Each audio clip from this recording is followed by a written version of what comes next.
받을 것임이요. 아멘. 오늘은 팔복의 두 번째 말씀입니다. 애통하는 자. 여러분, 애통하는 그 뜻이 뭔지 아세요? 제가 사전을 찾아보니까 몹시 슬퍼함, 가슴 아파함, 괴롭고 슬프다, 비관한다, 그런 이제 모습을 나타내고 있는데, 좀 더 깊이 이야기하면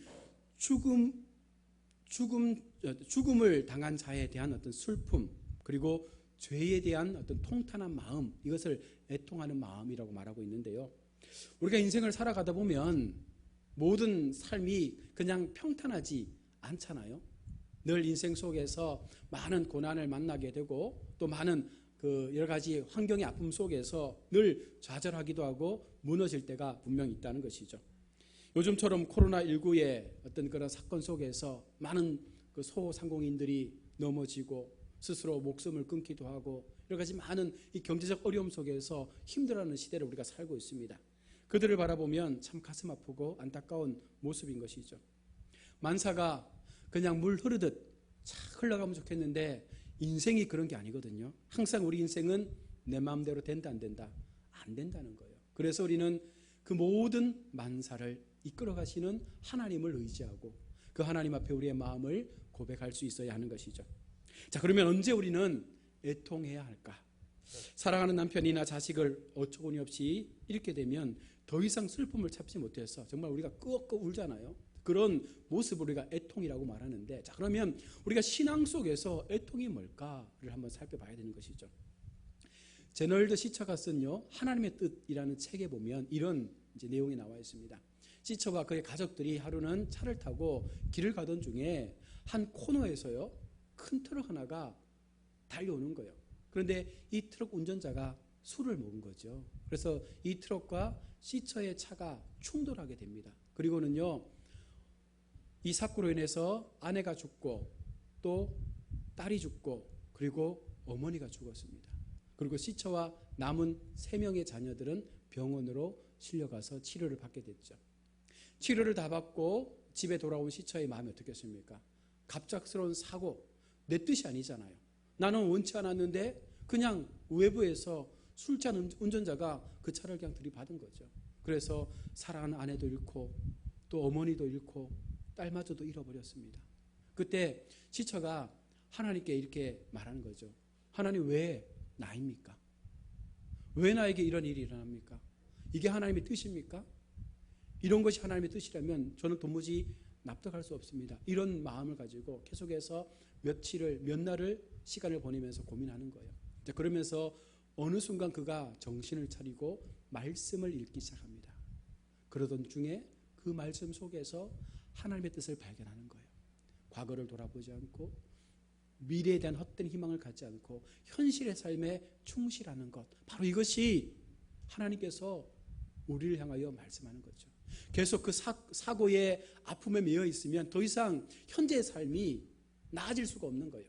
현재의 삶이 무너져 버리면 미래에 대한 소망마저도 사라져 버리게 되는 것이죠. 그러면서 시처는요 바로 하나님의 뜻이라는 책을 쓰면서 자신의 간증을 통해서 내가 하나님을 진짜 만나고 나니까 이것이 하나님께서 내게 말씀하시는 그런 의미였다라고 책에서 이제 이야기를 하고 있는 것이죠. 우리가 잘 알고 있는 욥의 이야기도 똑같지 않습니까? 욥은 무난한 삶을 살았습니다. 하나님을 잘 믿어서 복을 받았고 그 시대 속에 정말 엄청난 부유를 누리고 많은 자손들을 낳아서 그렇게 멋진 인생의 삶을 살 때에 어느 순간 모든 것을 다 잃어버렸잖아요. 그럼에도 불구하고 내가 이 땅에 올 때에 빈손으로 왔기 때문에 이 모든 것들을 다 가져가도 나는 하나님을 원망하지 않습니다. 이것이 하나님께서 욥을 바라봤던 마음이었던 거죠. 여러분, 우리는 단지 속으로 힘들어하거나 혹은 괴로워하는 것과 도저히 그 슬픔을 참을 수 없어서 겉으로 표현하여 울부짖고 몸부림치는 이 애통 사이에 무언가 상당한 차이가 있다는 것을 알 수 있습니다. 예수님께서 천국 백성의 특징인 팔복을 말씀하시면서 오늘 두 번째로 애통하는 자는 복이 있다 말씀합니다. 그런데 우리가 보편적으로 생각해 보면 마음이 괴로워서, 그렇죠? 참지 못할 고통 때문에 눈물을 흘리며 그렇게 우는 것이 어떻게 복이 될 수 있느냐라고 우리가 반문할 수 있는 거예요. 세상 사람들은 이해할 수 없죠. 왜 우는 게 복이 되지? 애통한다는 것은요, 슬픔을 도저히 참을 수 없어서 그 고통의 감정이 겉으로 폭발하는 것인데, 그런 것이 복이라고 한다면 사실 우리가 예수 믿는 것이 어려울 수도 있을 것입니다. 그런데 주님은요, 그런 자가 복이 있다라고 말씀하시면서 바로 그런 사람이 하나님 앞에 위로를 받게 된다라고 말하는 거예요. 왜 고통의 감정을 표현하는 것이 하나님 앞에 복이 되고 왜 그것이 하나님 앞에 위로가 될 것인가? 예수님께서는요, 하나님 나라의 백성의 첫 번째 특징을 우리가 지난 수요일 날 뭐라고 배웠습니까? 심령이 가난한 자라고 배웠습니다. 여기서 심령이 가난하다는 것은 이미 하나님께서 그 사람의 마음속에 역사하셔서 자기의 영적 결핍을 보게 하셨다는 거예요. 내가 지금까지는 모든 것을 다 나 중심으로 살아왔는데 어느 순간 하나님께서 내 마음을 들여다볼 수 있는 은혜를 주시는 순간 내가 가난한 자구나, 내가 영적으로 결핍된 삶을 살았구나, 그것을 깨닫게 되었을 때에 바로 이 가난함 속에서 우리는 하나님을 찾을 수 있는 마음을 갖게 되었다는 것이죠. 많은 사람들은요, 자신의 이 결핍을 통해서 다른 방법을 찾습니다. 어떻게 해요? 많은 사람들은요, 세상에 많은 방법을 동원해서 이 결핍을 채우고 싶은 거예요. 그러다 보니까 허탈감, 허무함, 공허감 그런데 더 많이 빠지게 되고 심지어는 어떤 것에 중독되어져서 헤어나올 수 없는 상황 가운데 놓이게 된다는 것이죠. 만족할 수 없는 그 빈 마음을 채우기 위해서 많은 것들을 가지고 애쓰지만 결국 그것이 채워지지 않더라는 것입니다. 왜 연예인들이 우울증에 많이 걸리느냐라고 이렇게 조사를 해봤더니 연예인들은요, 특별한 직업이잖아요. 수많은 관중 앞에서 환호를 받고 관중의 사랑을 받고 그렇게 살았는데 어느 순간 무대를 떠난 자신의 모습을 보니까 아무것도 없더라는 거예요. 많은 사람들이 늘 나를 사랑해주고 내 주변에 머물러 있었는데 어느 날 문득 내가 나중에 인기를 잃어버리면 어떻게 될까라는 그런 고민들이요, 그 마음을 우울하게 만들더라는 것이죠. 여러분, 그것은 결국은 그의 영적 상태가 온전하지 못했기 때문에 그런 것 아니겠습니까? 우리가 하나님 앞에 온전한 우리 자신의 삶을 돌아보게 되면 우리는요, 스스로 나는 영적으로 가난한 자입니다. 그래서 그 가난을 채울 수 있는 것은 오직 하나님밖에 없습니다라는 고백을 하게 되는 것입니다. 자, 그러면 오늘 본문 속에서 왜 우리가 애통해야 되는가에 대해서 살펴보겠는데요. 먼저는 하나님의 눈으로 자신을 보게 되었기 때문에 우리는 애통할 수밖에 없죠. 나의 심령의 가난함을 하나님께서 보여주셨기 때문에 우리는 그 상황 속에서 애통할 수밖에 없어요. 세상의 눈으로 나를 보면 모든 것이 완벽합니다. 모든 것이 잘 될 것 같아요. 늘 내가 추구하고 꿈꾸는 것들이 잘 펼쳐질 것 같아요. 그러나 어느 날 문득 하나님께서 우리의 영적 눈을 뜨게 하셨을 때에 우리의 실상이 보여지게 된다는 것이죠. 그렇게 되면 우리는요, 너무나도 기가 막힌 나의 진짜 모습을 발견하게 되는 것입니다. 우리 기가 막힌다라는 말 하잖아요. 기가 막혀서 내가 이렇게 살았단 말이야? 내가 이런 존재였다고? 라는 것을 깨닫게 되면 우리는요, 말문이 턱 막히는 것처럼 지금 하나님 앞에 내 자신의 진짜 모습을 발견하게 되면 우리는요, 그런 상황에 놓을 수밖에 없는 거예요. 그러니 울 수밖에 없는 것이죠. 사실 인간에 대한 감정으로 애통할 수 있는 분은요, 오직 하나님밖에 없습니다. 왜냐하면 하나님께서 우리를 만드셨거든요. 그런데 최초에 하나님께서 우리를 만드셨을 때에 우리의 형상이 어땠습니까? 하나님처럼 거룩한 형상이었습니다. 늘 아름다웠고 모든 것들을 볼 때에 참 보시기에 심히 좋았던 우리의 형상이었다는 것이죠. 그런데 우리의 이와 같은 모습 속에 죄가 들어오게 될 때에, 죄가 우리의 삶을 지배하게 될 때에 우리의 형상은요, 차마 눈뜨고 볼 수 없는 피폐한 모습으로 바뀌어져 버렸다는 것입니다.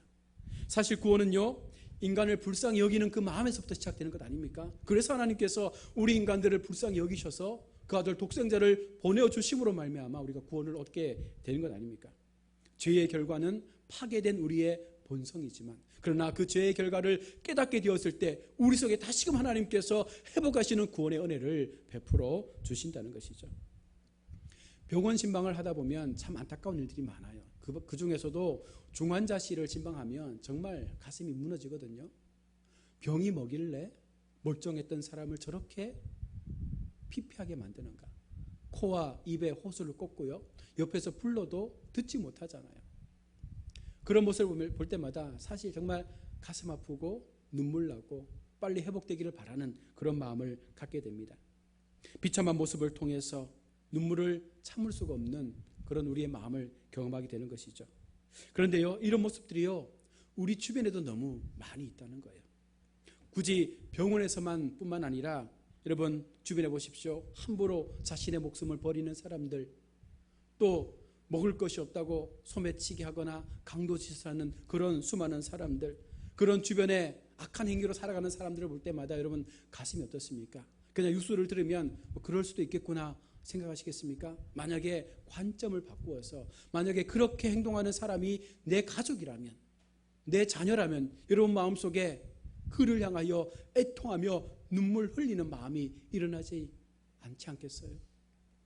하나님께서 우리에게 보신 모습이 바로 그런 모습이었습니다. 애통하는 모습이죠. 오랫동안 하나님 앞에 믿음을 가지고 살았던 이스라엘 공동체, 구약의 역사를 마치고 신약에 넘어와서 예수님을 보내어 주셨음에도 말미암아 우리는 여전히 죄 가운데 빠져 사는 우리의 모습을 보면서 예수님은 애통해하며 우리에게 더 마음을 쏟고 있다는 것이죠. 너무나도 망가져버린 우리의 모습을 우리 하나님은 보시면서 이 무서운 죄 속에서 우리를 건져내기 위해서 지금도 말할 수 없는 탄식으로 성령 하나님은 우리를 향하여 기도하고 있지 않습니까?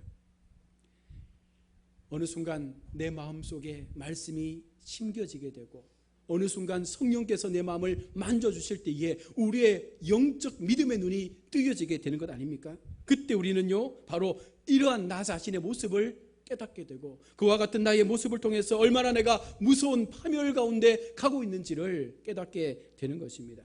무서운 죄성 가운데 우리가 지배받고 있음을 깨닫게 되어지는 것이죠. 그래서 어떤 사람들은 더 많은 수양을 쌓아서 이 문제를 해결해야지, 또 어떤 사람들은 이 인간의 노력을 통해서 몸부림치는 거예요.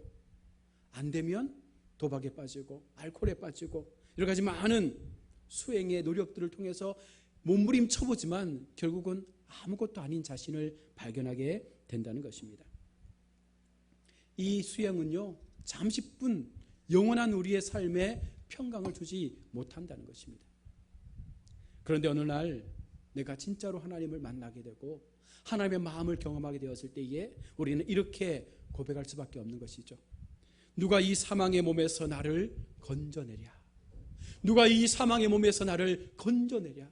우리는 지금 사망을 향하여 죽어가고 있는 인생의 모습을 보게 된다는 것입니다. 그것을 건져낼 수 있는 분이 세상에 누가 있느냐라고 고백할 때에 바로 하나님께서 우리 가운데 내가 너를 그 사망 가운데서 건져주겠다 말씀하는 것이죠. 그러하게 우리는 우리 자신의 모습을 통해서 애통할 수밖에 없는 것입니다. 두 번째는요, 이 절망의 상태에서도 도움을 구하기 위해서 우리는 애통해야 된다는 거예요. 애통한다는 것은 단순히 자신의 상태에 대하여 슬퍼하고 불쌍히 여기는 그런 연민의 감정을 말하는 것이 아닙니다. 절망의 상태에서 벗어나기 위해서 필사적으로 부르짖는 것이 애통하는 마음인 것이죠. 어떤 사람이요, 길을 가다가 아무도 없는 상황에서 구덩이에 빠져서 큰 상처를 입게 되었습니다. 시간이 지나도 아무도 지나가지 않는 거예요. 고통은 더 심해집니다. 그런데 어디선가 사람의 목소리가 들린다면 어떻게 하겠습니까? 가만히 앉아서 그 사람이 나를 발견해 주기를 바라겠습니까? 아니잖아요.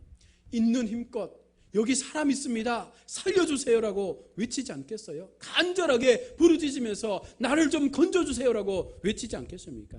필사적으로 소리 지르면서 나의 이 구덩이에서의 삶을 건져달라고 애원하지 않겠습니까? 그는 절망만 하지 않고 있습니다. 하나님을 향하여 부르짖게 된다는 것입니다. 하나님, 제발 나를 이 무서운 사망에서 건져주십시오. 그때 우리 주님께서 말씀하는 게 뭐예요? 바로 십자가에 못 박히신 예수님을 내가 너에게 보내주었다. 그 예수님을 바라보고 그 예수님을 붙잡으면 너의 그 사망에서의 삶을 건져낼 수 있다라고 오늘 성경은 말씀하고 있는 것입니다. 예수님께서 바리새인의 집에 초청되어 갔을 때에 한 죄 많은 여인이 예수님의 발을 자신의 눈물과 자신의 머리카락으로 씻어주는 장면이 나옵니다. 그때 거기에 있던 사람들은요, 이 여인의 행동을 저지하지 않는 예수님을 이상히 여겼습니다. 죄 많은 여인이 왜 거룩한 랍비이신 선생님에게 접촉하는데 가만 내버려 두는 거지? 혹시 그가 거짓 선지자가 아닌가라는 의심을 가졌던 것입니다. 그 여인이 죄인이라는 사실을 그 온 동네 사람들이 다 알고 있는데 왜 예수님은 그럼에도 그 여인의 행동을 막지 않았을까? 그때 예수님은요, 시몬에게 이렇게 묻습니다. 너는 내게 발 씻을 물도 주지 않았는데 이 여인은 눈물로 발을 씻기고 머리카락으로 닦는 이유가 무엇이냐라고 다시 반문하는 거예요. 그것은 이 엄청난 절망 속에서 오직 예수님만이 자신을 건져줄 수 있다는 사실을 이 여인은 알았다는 거예요. 예수님 옆에 머물러 있던 12명의 제자들보다 이 여인이 훨씬 더 예수님이 누구인지를 알았던 것이죠. 우리가 교회 속에서 그렇지 않습니까? 수많은 사람들이 하나님을 예배하기 위해서 이곳에 모여 있습니다. 그러나 진짜 예수님을 만나지 못하면요, 우리는 제자들처럼 이렇게 말할 수밖에 없어요. 왜 죄 있는 사람이 이곳에 와 있습니까? 왜 죄 있는 사람을 왜 사랑으로 품습니까? 라고 말한다는 거예요. 그것은 자신의 실상을 모르기 때문에 하는 고백인 것이죠. 교회 속에서 사역하다 보면 어떤 장로님들은 그래요. 청년들이 술 먹고 담배 피우면 교회를 못 오게 합니다. 그러면 그 친구들은 술 때문에 담배 때문에 구원을 못 받아야 합니까? 아니거든요. 우리 하나님은 그런 청년들도 이곳에 와서 조용히 적셔지는 그 말씀 속에서 그들이 변화받기를 원하는 거예요. 어느 순간 그들도 우리처럼 깨닫게 되어지면 그 잘못된 삶에서 돌아올 수 있다는 그 마음을 교회가 심어줘야 되는데 오히려 교회가 거룩한 교회에서 어떻게 그럴 수 있어라고 하면서 그들을 막아버린다는 것입니다. 이게 오늘날 우리의 현실인 것이죠. 우리도 죄인이면서 그들을 정죄하고 있는 것입니다. 애통하는 사람의 특징이 무엇입니까? 자신의 슬픈 감정을 표현하는 거예요. 그것을 부끄러워하지 않습니다. 자기가 오직 예수님 한 분만을 붙잡고 늘어지는 것에 대해서 부끄러워하지 않는 거예요. 그래서 예수 믿는 사람들은요, 왜 하나님 앞에 눈물 콧물 쏟으면서 기도하겠습니까? 옆에 누가 있든 상관하지 않습니다. 은혜를 받은 사람은요, 그 은혜 받는 그 순간 하나님이 주시는 그 마음 때문에 그 자리에 주저앉아서 울 수 있는 거예요. 그것이 하나님을 만난 사람의 은혜의 모습인 거죠. 누군 그래요. 조용히 기도해. 부끄럽게 왜 그래? 그렇게 말하는 사람이 있더라니까, 교회 속에서요. 야, 니만 예수 믿냐?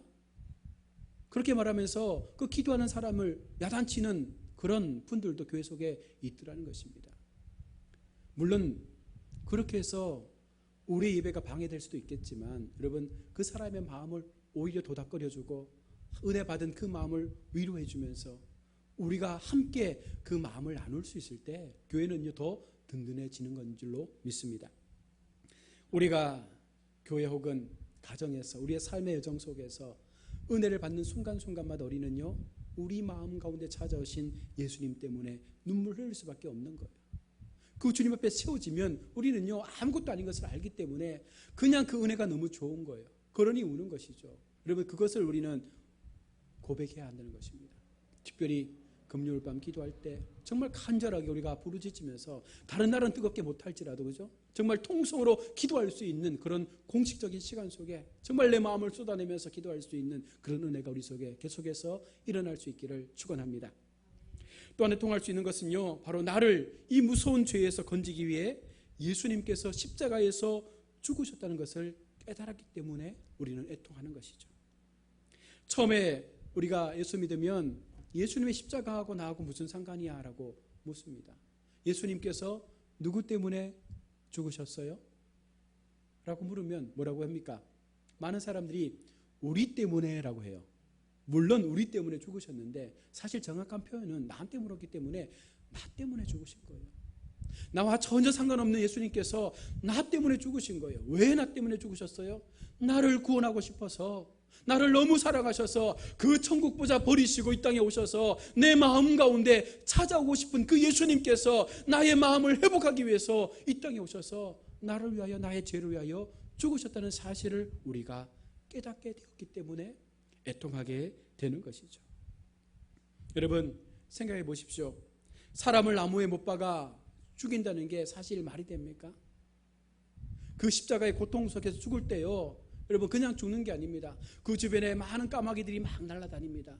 어떤 때는요, 살아있는 그 사람이 매달려 있을 때에 까마귀가 날아와서 그 사람의 눈알을 파먹는다고요. 살을 막 찢어먹고. 그래서 마지막 죽을 때까지 그런 고통 속에서 죽는 게 십자가의 고통이거든요. 근데 그것을 예수님께서 왜 나 때문에 지셔야 했습니까? 나를 너무 사랑하시는 그 하나님의 마음 때문이거든요. 우리가 그것을 깨달아지면 이제는요, 하나님을 향한 나의 모든 신앙의 모습들이 달라질 수밖에 없는 것입니다.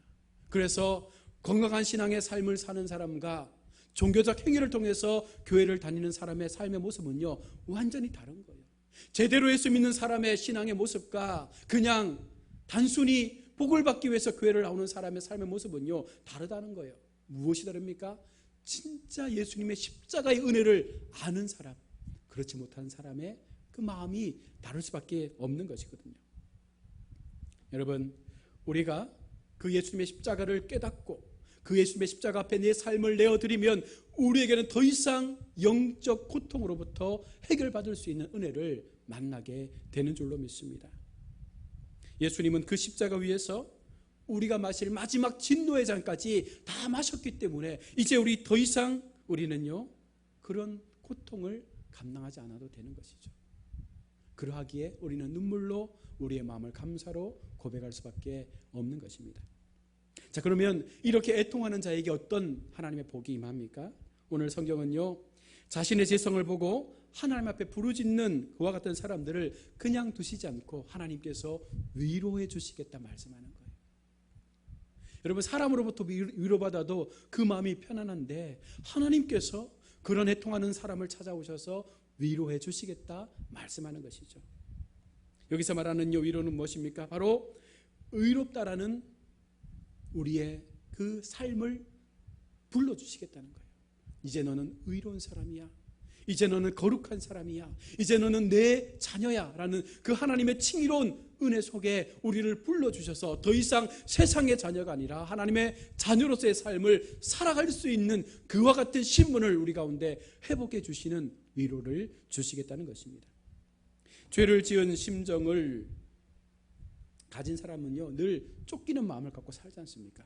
늘 불안하고 그 죄가 우리를 불안하게 만드는 거예요. 그 죄의 마음이 우리를 힘들게 하는 거예요. 그런데 예수님께서 우리를 그 죄의 불안함으로부터 해결해 주시는 은혜를 주시겠다 말씀을 하고 있는 것입니다. 죄 용서를 받으면 더 이상 죄가 두렵지 않습니다. 죄 용서를 받으면 하나님의 은혜를 경험하면 더 이상 나의 삶 속에 임했던 영적 불안함들이 사라지게 되는 거예요. 그러니 어떤 현상이 일어납니까? 비록 나의 환경은 바뀌어지지 않더라도 여전히 하나님 앞에 하나님께서 나와 동행해 주신다라는 그 은혜 속에서 우리는요, 날마다 승리하는 삶을 살아갈 수 있는 모습을 갖게 되는 것이죠. 또한 하나님의 위로는요, 존귀함을 회복시켜 주신다는 것입니다.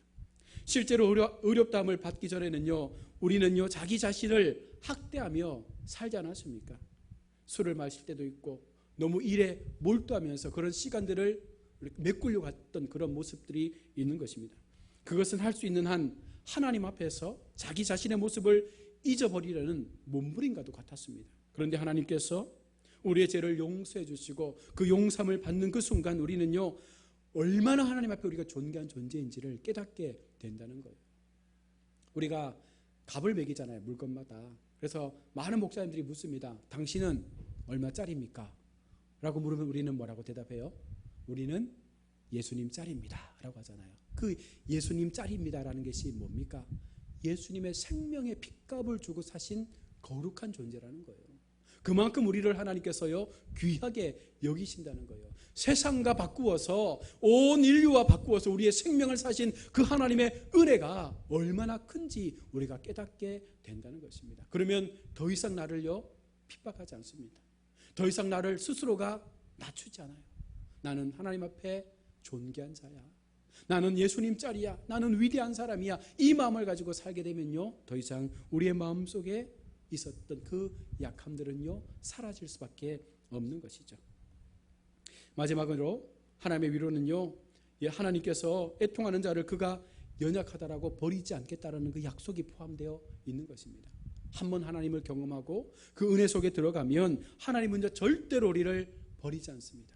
우리가 떠나가지 않는 이상, 혹 우리가 떠나간다 할지라도 정말 우리가 하나님의 백성으로 선택받았다면 우리는요 끝까지 하나님의 그 거룩한 손길 가운데 붙들린 삶을 살게 되는 것이 바로 애통하는 자가 받는 위로의 은혜인 것입니다.